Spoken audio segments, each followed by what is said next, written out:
सोन पावलांनी आले बाप्पा, सिंदूर मस्तकी लावून टिळा.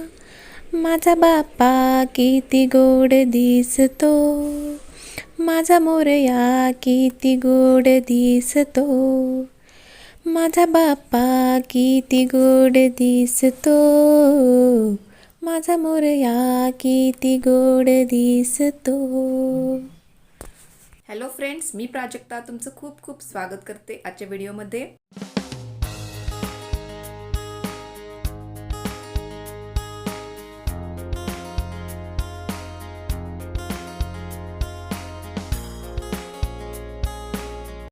तर हे सगळं पाहिल्यावर तुमच्या लक्षात आलंच असेल की मी घर स्वच्छ करत आहे. तर दसरा जवळ आलेला आहे आणि सगळ्यांच्या घरी स्वच्छता चालू आहे. दसऱ्याच्या आधी सर्व घरं स्वच्छ केलं जातं, अंथरुणं भांडी वगैरे घासून स्वच्छ केली जातात. तर आज मी किचन आणि हॉल दोन्ही पण स्वच्छ करणार आहे. तर त्याआधी माझी पूजा झालेली आहे, नाश्ता झालेला आहे, सगळं जेवण पण मी तयार करून ठेवलेलं आहे. चला तर मग मी पटापट कामाला लागते आणि मग तुम्हाला भेटते. तर आता मी आली आहे किचनमध्ये. तर सर्वात पहिलं काम आहे ते डबे रिकामे करण्याचं. डबे रिकामे केले की पटपट घासता पण येतात. तर मी डब्यातलं साहित्य सगळं एक एक करून बाहेर काढून ठेवते आणि रिकामे डबे झालेले मी घासायला पाठीमागं म्हणजे आम्ही भांडी घासण्यासाठी वॉश एरिया आहे तिथं मी नेऊन ठेवत आहे. तर माझा स्वयंपाक सगळा मी लवकरच आवरून घेतलेला. आधी देवपूजा केली, मग आमचा नाश्ता पण झालेला आहे. नाश्ता खाऊन अर्जुन स्कूलमध्ये पण गेला. मग मी आवरायला घेतलेलं आहे सगळं. तर मी स्वयंपाक लवकर का करून ठेवला की मग स्वच्छतेमध्ये नंतर खूप कंटाळा येतो. तर मी सगळं डबे रिकामे करून साहित्य इथं ठेवलेलं आहे. सर्वात आधी मी किचनपासून सुरुवात करते. म्हणजे किचनमधले स्टीलचे डबे आहेत ते आधी घासून उन्हात वाळत घालते, म्हणजे डबे वाळेपर्यंत माझं किचन साफ होईल. तर चला मी डबे घासते आणि तुम्हाला भेटते. तर डबे सगळे घासून इथं मी उन्हाला वाळवत ठेवलेले आहेत. डबे वाळेपर्यंत मी किचन सगळं स्वच्छ करून घेते. डबे पण वाळतील आणि किचन तोपर्यंत स्वच्छ होईल. तर आता मी किचन ओट्याच्या वरती जे टाईल्स आहेत त्या आधी घासून घेणार आहे. तसं मी 15 दिवसातून एकदा वरच्या टाईल्स घासते. शेगडीच्या पाठीमागे ज्या टाईल्स आहेत खाली त्या मी 2 दिवसातून घासतच असते, पण वरच्या टाईल्स मात्र 15 दिवसातून घासते.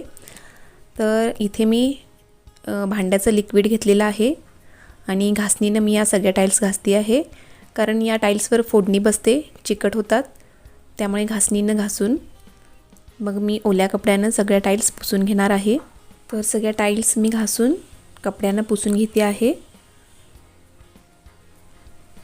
आता शेगडीच्या वरची जी खिडकी आहे फोडणीने या जाळीमध्ये घाण अडकते, त्यामुळं मी ब्रशनं आधी जाळी घासून घेते आणि स्वच्छ धुवून घेते आहे. तर किचन ओट्याच्या टाईल्समध्ये सगळ्या स्वच्छ करून झालेले आहेत.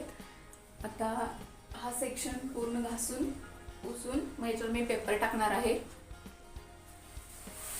तर इथं माझ्या रेग्युलर चटणी मीठ तेल वगैरे असतं ते मी या कप्प्यात ठेवते. तर आता हे सगळं स्वच्छ करून घेते.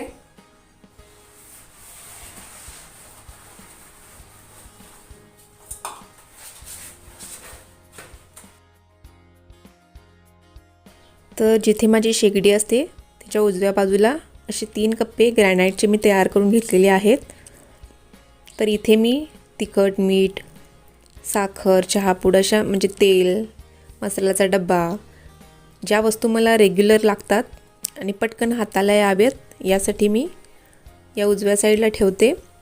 तर हे कपाट देखील मी आता रिकामं करून घासलेलं आहे.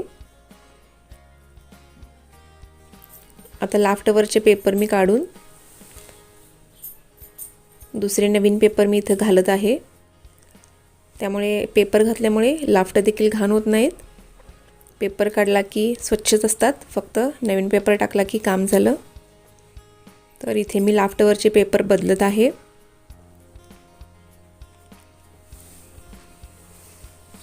तर इथे माझे लाफ्टवरचे पेपर घालून झालेले आहेत. आता मी रेग्युलरचं जे साहित्य ठेवते तिखट मीठ, त्या ग्रॅनाइटवर पण मी अशा पद्धतीने पेपर टाकून ठेवते, म्हणजे फोडणीचे तेलकट उडत नाही आणि आपले ग्रॅनाइटचं टाईल्स देखील स्वच्छ राहतात. तर मी असे पेपर ठेवते आणि जेव्हा घाण वाटतील तेव्हा परत चेंज करते पेपर. तर तिन्ही कप्प्यात मी अशा पद्धतीने पेपर घातलेले आहेत. आता मी किचन ओटा, त्याच्या पाठीमागच्या टाईल्स आणि गॅसची शेगडी घासून घेत आहे. आधी मी शेगडी घासून घेते. तर रोजचंच काम आहे हे शेगडी आणि किचन ओटा स्वच्छ करण्याचं. जर रोजच्या रोज आपण व्यवस्थित किचन ओटा वगैरे स्वच्छ ठेवला तर अजिबात घाण राहत नाही आणि आपल्याला किचनमध्ये काम करायला पण फ्रेश वाटतं. त्यामुळे आपलं किचन नेहमी स्वच्छ असायला पाहिजे, नीटनेटकं असलं पाहिजे. त्यामुळे आपल्याला काम करायला उत्साह वाटतो आणि आपण आनंदाने स्वयंपाक करतो.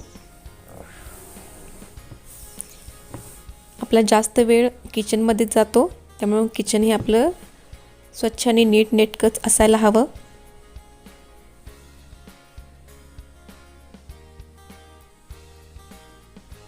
तर किचन ओट्याच्या पाठीमागच्या टाईल्स फोडणीमुळं जास्त घाण होतात, त्या देखील वेळच्या वेळी आपण घासून स्वच्छ करायला हव्यात.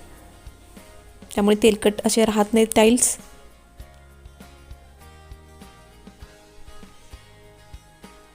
जितकं किचन तुम्ही स्वच्छ ठेवाल तितकं ते छान दिसतं.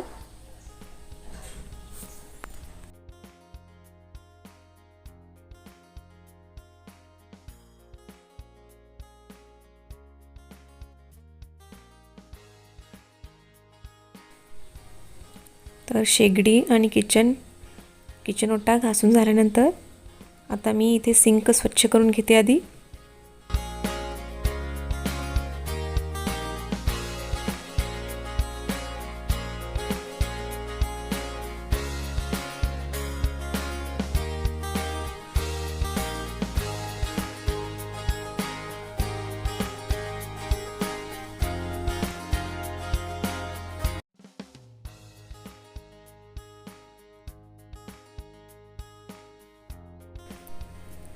तर किचनचं सिंक स्वच्छ केल्यानंतर त्याचबरोबर मी सिंकला जे नळ आहेत ते देखील वापरून घाण होतात. तर इथं मी भांड्याचं साबण हाताला लावून ते मी स्वच्छ घासून घेते. एखादा जुना टूथब्रश असेल तर त्याने देखील आपण नळ स्वच्छ करू शकतो. त्याचे कोपरे वगैरे असतात, त्यात घाण जाऊन बसलेली असते. टूथब्रशनं ते व्यवस्थित स्वच्छ करता येतात. तर इथे मी स्वच्छ करून घेते आहे नळ. भांड्याच्या घासणीनं जर घासले तर स्क्रॅचेस पडतात नळाला, त्यामुळे मी हातानं आधी स्वच्छ करते आणि मग टूथब्रशच्या साहाय्याने कुठे घाण अडकली असेल ती काढते. तर भांड्याच्या साबणाने तुम्ही जर नळ घासलात स्टीलचे तर खूप चकाकी येते नळांना.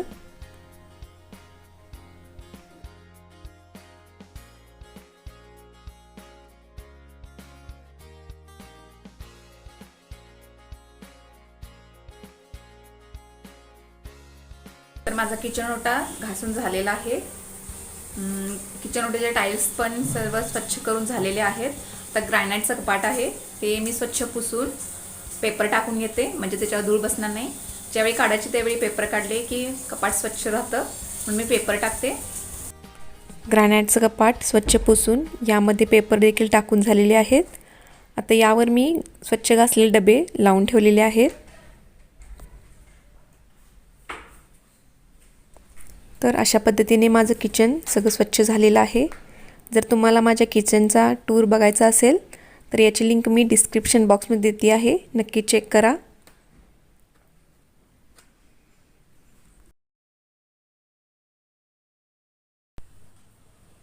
तर किचन स्वच्छ झालेलं आहे. आता मी हॉल स्वच्छ करणार आहे. किचन स्वच्छ करायला थोडा वेळ लागला कारण की भांडी घासायची होती, कट्टा वगैरे कट्ट्याच्या टाईल्स सगळ्या घासून घ्यायच्या होत्या, त्यामुळे किचनला वेळ लागला. पण हॉल काय पटकन होऊन जाईल. तर आता मी फटाफट हॉल स्वच्छ करते. तर आता मी हॉलमध्ये कुठे थोडेफार जळमट आहेत ती आधी काढून घेते.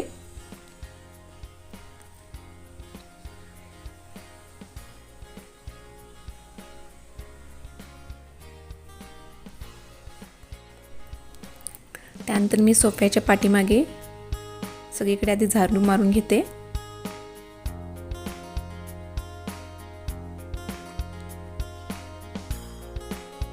तर झाडून मारून झाल्यानंतर सोफा सेटवर मी कवर टाकते. ते काढून मी धुवायला घेणार आहे. मी सोफा सेटवर अशा प्रकारे कवर टाकते, म्हणजे धूळ बसत नाही याच्यावर आणि खालचे कवर स्वच्छ राहतात. तर आता मी सोफा पुसून घेते आहे आधी. तर दर आठवड्याला हे माझं क्लिनिंगचं काम चालूच असतं, पण आता दसरा आहे त्यामुळे जरा जास्तच स्वच्छता चालू आहे.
तर सगळं क्लिनिंग झाल्यानंतर मी हॉल आणि किचनच्या फरशा पुसून घेते आहे.